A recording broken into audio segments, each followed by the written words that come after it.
Time now for sports on 104.7 The Cave. Here's Ned Reynolds. Mike, the intern, Ned Reynolds, halfway point of the week. So the season is over for the Miami Dolphins, and once it did, there was some headlines that Tyreek Hill is pretty vocal about the fact that now that he's gotten the bag, he wants out of Miami and wants to win a championship. My opinion is too bad, sucker.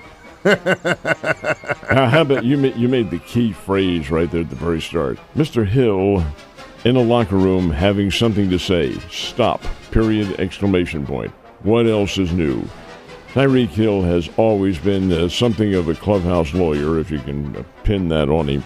And there were first reports that he wanted out. Now, yesterday, the Dolphins say, oh, no, Tyreek didn't say that at all. He just wants some new players in so he can compete for a championship. Maybe you had that with the Kansas City Chiefs if you kept your mouth shut, but he didn't. Tyreek, I don't think if he were to choose to be traded and ask the team, which apparently he has not done, I would be surprised if he gets many suitors. I would think there'd be some, but I doubt very much the Chiefs would want him back. And whoever picked him up is going to have to eat some contract, or Miami's going to do it, and they're not going to do that. So, yeah, it's interesting because, when that whole deal happened a few years ago, the Chiefs did offer him a pretty sizable contract, and it wasn't like we slighted him at all. He just wanted the bag, and he deserved it. He got a championship. Go get the money, dude, if that's what you want to do. That's down the road. That's part of it. He's not a forward thinker, number one. And he tends to forget, he ain't the show. Patrick Mahomes is the show, and Mahomes is the guy who got him the ball. Yeah, Hill can catch, and he can run and all that sort of thing, but he's not the team leader. Team leader is what you're looking for, yes, and the Dolphins don't have that. And he probably should stay in Miami. He's got, 10 kids now, and he's got a lot of mouths to feed. That only has 10? I mean, it's like every other million, like 3 in 1 year, I think. Speaking of bad situations, now that other team seasons are over, the only team in the AFC West that didn't make the playoffs, the Las Vegas Raiders, said, "So long, Antonio."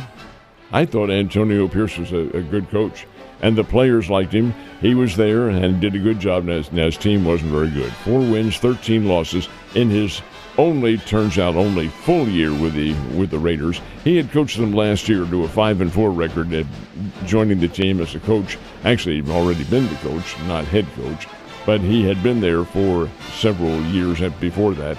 But 5-4, he took over for the head coach after a firing. What else is new? Mark Davis, Al Davis' son, is quick to pull the trigger.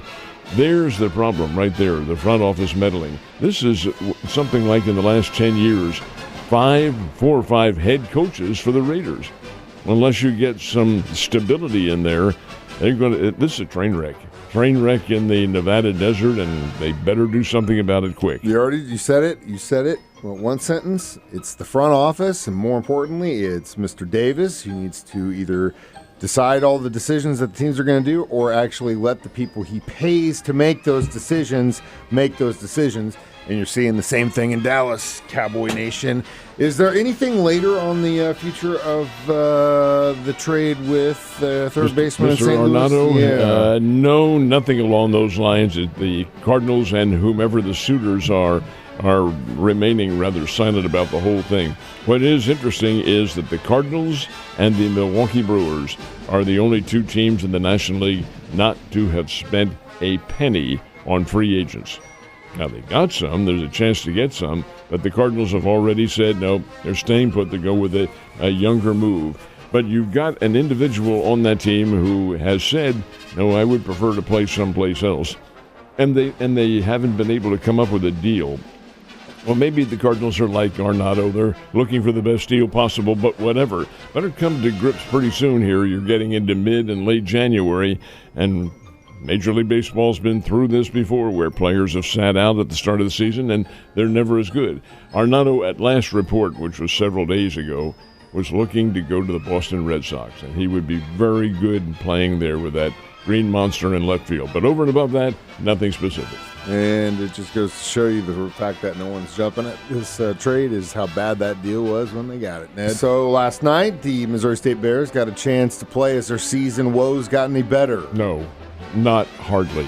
The team they played last night, they being the Bears, at the Great Southern Bank Arena before a few friends and neighbors. The team the Bears played, Illinois-Chicago, is very, very good. Unlike Illinois-Chicago teams from the past, this time they put together a veteran team, big, hostile. They were tough on the boards for the Bears, but over and above all that, the Bears could not put the ball in the hole as many times as Illinois-Chicago could. Missouri State didn't play badly, folks. Not badly at all. But Illinois-Chicago shot almost 60% for the game, including 11 of 20 from three-point range. That's 33 points right there from long distance. And a team that the expression in basketball is wallering with them. They got to wallering with the Bears underneath. And this Illinois-Chicago team is a veteran club, and they're big. But the real gagger is the star of the team, Illinois-Chicago. Hitting for 18 points is a guy named Tyam Friedman. Tyam Friedman also played his high school basketball at Parkview here in Springfield. And this Illinois-Chicago is about his fourth stop in the colleges. But he's a senior there now, and actually he's a graduate student. Oh, my goodness, did he ever. He shot lights out, number one. He was loving this back in his own hometown and playing in the Great Southern Bank Arena. Too bad there weren't more people there to see it. 1,400 was the crowd, 1,400. Hey, they would be lost in the McDonald Arena as opposed to the Great Southern Bank Arena, but be that as it may, Freeman hit everything in sight. 18 points, long-distance shooting. Tyam's about 6'7", 6'8", quick, a really skilled basketball player. He has to look over the Bears bench and say, okay, guys, I lived here, and you can want me. And that's not really fair because the Bears did recruit him, and he couldn't. There were circumstances in which he couldn't stay. But, hey, Bears are still winless in the conference. They're 0-4, and they've got to get going here. Actually, 0-5. They've got to go real quick. Yeah, and if they can't do it, it's not going to be a great season. Where are any other surprises in the world of college basketball yesterday? Not necessarily surprises, but Missouri played LSU in the conference game, and the Missouri Tigers, won this one over the LSU Bayou Bengals, 83-67. Missouri beat a poor team. LSU's not very good.